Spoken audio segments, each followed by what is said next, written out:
तो नमस्कार, स्वागत है एक बार फिर से आपके अपने YouTube चैनल टारगेट जॉब में। तो भारत का संविधान दिला सकता है आप सभी छात्रों को प्रमोशन। ये न्यूज़ मुख्यतः फाइनल ईयर के स्टूडेंट्स के लिए है, क्योंकि एचआरडी मिनिस्टर जी ने ये कह दिया है कि फाइनल ईयर के एग्ज़ाम ज़रूर हैं और वो ज़रूर होंगे, ऐसा कहा गया है। विभिन्न स्टेटमेंट आए और विभिन्न पत्रकारों ने भी मीडिया कवरेज के माध्यम से ये बताया कि फाइनल ईयर के एग्ज़ाम ज़रूरी हैं। लेकिन अखबार में एक कटिंग आई है, उसके तहत मैं आपको बताता हूँ कि क्या फाइनल ईयर के एग्ज़ाम हमारा संविधान कहता है कि एग्ज़ाम नहीं होने चाहिए या फाइनल ईयर के एग्ज़ाम होने चाहिए या नहीं। इस पर मैं आज आपसे बात करूँगा। पहले आपको मैं कटिंग दिखा देता हूँ, उसके बाद आसान भाषा में आपको समझा दूँगा कि क्या है पूरा मामला, और आपको संविधान जहाँ तक मैंने पढ़ा है उसके अनुसार भी आपको बताऊँगा क्या क्या नियम होते हैं, क्या होता है और क्या नहीं। तो चलिए देखते हैं क्या है पूरी खबर। तो ये न्यूज़ है जो है ये भोपाल से है। ये अगर आप उत्तर प्रदेश से हैं तो भी आपकी काम की न्यूज़ है, क्योंकि भारत का संविधान एक ही रहेगा। भोपाल भी भारत में है और एचआरडी मिनिस्टर जी की जो गाइडलाइन है वो भी भारत के लिए है, तो वो सभी स्टेट में लागू होगी। देखिए ये वाली लाइन जो है ये पढ़ते हैं और इसके बाद मैं आपको बता दूंगा कि क्या पूरी कहानी है, क्या भारत का संविधान इसकी इजाज़त देता है या नहीं। विश्वविद्यालय अनुदान आयोग, देखिए ये जो डार्क कलर से लाइन है ये मैं पढ़ रहा हूँ। विश्वविद्यालय अनुदान आयोग सभी विश्वविद्यालयों के अंतिम वर्ष और सेमेस्टर की परीक्षाएं कराने के आदेश दिए हैं, जबकि सूबे के मुख्यमंत्री शिवराज सिंह चौहान ने यूजी और पीजी के जनरल प्रमोशन की घोषणा कर दी है। परीक्षा और जनरल प्रमोशन को लेकर यूजीसी व राज्य सरकार अपने अपने अधिकारियों को लेकर टकराव हो गया है, अधिकारों को लेकर टकराव हो गया, इसलिए राज्य के विद्यार्थियों को प्रमोट करने के लिए संविधान की सम्मति सूची का हवाला देकर डिग्री को मान्य कराएगा। तो देखिए दो चीज़ें मैं आपको बता दूं। देखिए कोई भी विषय होता है, जैसे सेना है, पुलिस है, ग्राम पंचायत है, ये बहुत से विषय होते हैं, विद्यालय है, शिक्षा है, ये बहुत से विषय होते हैं जिस पर राज्य कानून बना सकता है और सेंट्रल गवर्नमेंट कानून बना सकती है। कुछ एक चीज़ें ऐसे होती हैं जिस पर राज्य और सेंट्रल गवर्नमेंट दोनों कानून बना सकते हैं। जैसे मैं आपको अगर उदाहरण दूं तो संविधान में क्या क्या वो हैं, क्या क्या नियम हैं। देखिए एक होती है संघ सूची। संघ सूची में जो विषय डाले जाते हैं उस पर संघ मतलब सेंट्रल गवर्नमेंट उस पर अपना कानून बना सकती है।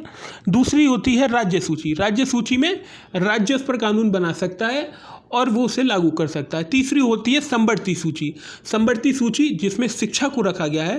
कहने का मतलब अर्थ है इसमें केंद्र सरकार और राज्य सरकार दोनों अपने कानून बना सकते हैं और उनको लागू कराया जा सकता है। ऐसा कहा जा रहा है कि जब शिक्षा संवर्ती सूची का अंग है तो जो शिक्षा में राज्यों ने कहा है कि हम प्रमोशन करेंगे, तो फिर ये नियम लागू क्यों नहीं हो रहा है जब ये संविधान ने हमें दिया है। इसके तहत बात हो रही है, ये मैंने आपको बता दिया। संघ सूची जिसमें केवल केंद्र कानून बना सकती है, राज्य सूची जिसमें केवल राज्य कानून बना सकती है, संवर्ती सूची जिसमें राज्य और केंद्र दोनों कानून बना सकते हैं। इसी में शिक्षा रखा गया है। दूसरी बात, अगर आप भारत का मौलिक अधिकार को जानते होंगे, और मैं जितना जानता हूँ, जितना अच्छे से मैंने पढ़ा है, भारत के मौलिक अधिकार में आपको समानता का अधिकार दिया गया है। अगर आपने आर्टिकल 14 कभी पढ़ा होगा भारत के संविधान में, तो उसमें दिया गया है कि सब विधि के समक्ष समता। कहने का अर्थ है कोई भी व्यक्ति, चाहे वो कितना ही बड़े पद पर क्यों ना हो, चाहे वो कोई भी हो, विधि के समक्ष समता। कहने का अर्थ है वो विधि के समय समान है।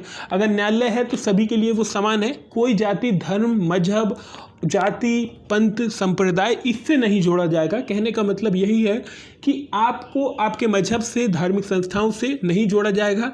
आप क्या हैं? आप विधि के समक्ष समान है। कहने का अर्थ है विधि सभी के लिए एक है। समानता का अधिकार आर्टिकल 14 में दिया गया है। जो नियम आपके साथ लागू होगा वो नियम मेरे साथ लागू होगा। अगर मान लीजिए किसी ने मुझे गिरफ्तारी करी तो आर्टिकल 22 के तहत उसे गिरफ्तारी करने का आधार बताना होगा। कोई भी अगर आपको गिरफ्तार करता है तो उसे आर्टिकल 22 के तहत आपको गिरफ्तारी का आधार बताना होगा। उसी प्रकार संविधान में दिया गया है कि महिला को गिरफ्तार करने के समय आपको महिला पुलिस की ज़रूरत होगी। पुलिस जो जेंट्स पुलिस है वो आपको गिरफ्तार नहीं कर सकता। गिरफ्तारी करने के बाद 24 घंटे के बाद न्यायालय में प्रस्तुत करना होगा। 24 नहीं, शायद 3 दिनों के अंदर न्यायालय में प्रस्तुत करना होता है।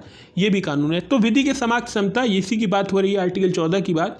जब फर्स्ट ईयर और सेकेंड ईयर को प्रमोट करा गया तो फाइनल ईयर स्टूडेंट्स को क्यों प्रमोट नहीं किया गया। तो ये सब चीज़ें हैं, इसी के तहत ये बात आई है और पेपर में भी आप देख सकते हैं। कुछ लोग अब इसका स्क्रीनशॉट लेकर आपको खबर बताएंगे, लेकिन मैंने आपको पूरी बात बता दी। भारत का संविधान में संवर्ती सूची में शिक्षा को रखा गया है और समवर्ती सूची का मतलब होता है राज्य और केंद्र उस पर दोनों कानून बना सकते हैं। दूसरा, मौलिक अधिकार जो हमारे 7 थे, अब वर्तमान में 6 हैं, जब भारत आज़ाद हुआ था तब 7 थे।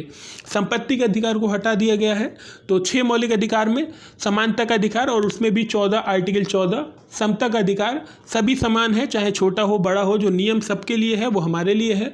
जो भारत के प्रधानमंत्री जी पर नियम अप्लाई होगा विधि के समक्ष, वो ही एक आम नागरिक पर लागू होगा, ऐसा कहा गया है।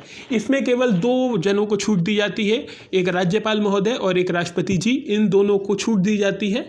इन पर अगर आपको केस चलाना है तो पहले 3-15 दिन पहले परमिशन लेनी होती है, ऐसा कोई प्रावधान है, लेकिन ये आपके काम का नहीं है।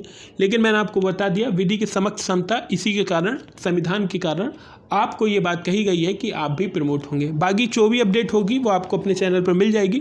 वीडियो अच्छी लगी हो तो वीडियो को लाइक करिए, चैनल पर नए हैं तो चैनल को सब्सक्राइब करिए। जो भी अपडेट होगी आपसे बच के नहीं जाएगी,